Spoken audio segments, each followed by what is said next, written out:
Ibnu Katsir mengatakan dalam kitab beliau Al-Bidayah wan Nihaya, saya sebutkan halaman dan jilidnya. Jilid yang ke-11, halaman 140.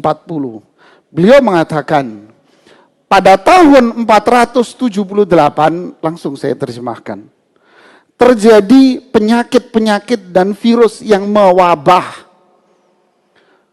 Terjadi virus-virus yang mewabah saat itu di kota Irak, Hijaz, Makkah, Madinah, dan di daerah Syam, Palestina, Suriah, Libanon, dan Yordan.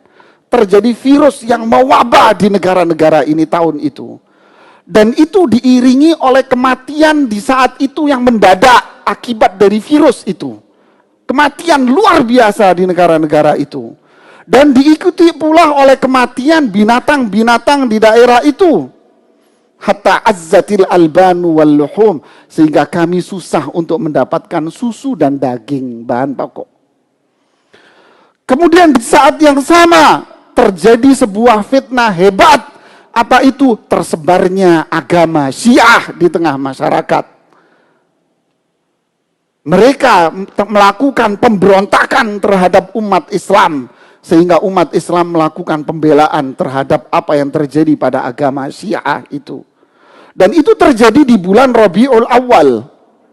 Diikuti pula, kata Imam Ibnu Katsir, terjadi angin yang menggumpal hitam di awan, yang diikuti oleh pasir-pasir yang membumbung tinggi, yang mengakibatkan pohon-pohon dan perkebunan kurma mati semuanya. Dan diikuti pula oleh petir-petir. Akhirnya khalifah saat itu dikuasai oleh khalifah, bukan presiden-presiden. Dikuasai oleh khalifah. Khalifah yang berkuasa saat itu bernama Al-Muqtadi bi Amrillah. Namanya Al-Muqtadi. Khalifah saat itu mengeluarkan sebuah kebijakan tegas, Pak. Surat kebijakan yang dikeluarkan oleh khalifah saat itu berisikan pertama, menghidupkan kembali amar ma'ruf nahi mungkar di masyarakat.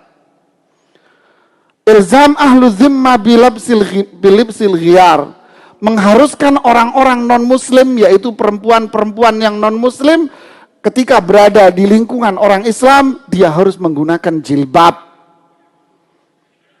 Kemudian menutup semua kafe-kafe yang dimana di situ tempat orang live musik, dan menghancurkan semua peralatan-peralatan musik.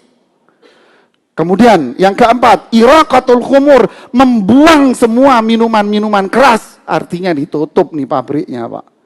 Wa ikhraju ahlil fasad minal ardi, adapun orang-orang non-muslim yang ingin merusak umat Islam diusir dari negeri Islam. Athabahumullahu wa rahimah, semoga Allah memberikan pahala kepada sang khalifah. Poin-poin yang ditegaskan oleh sang khalifah itu pun akhirnya dilaksanakan oleh umat Islam. Wabah, virus, dan berbagai macam itu pun akhirnya hilang dan sirna dari kehidupan masyarakat. Silahkan Anda simpulkan sendiri.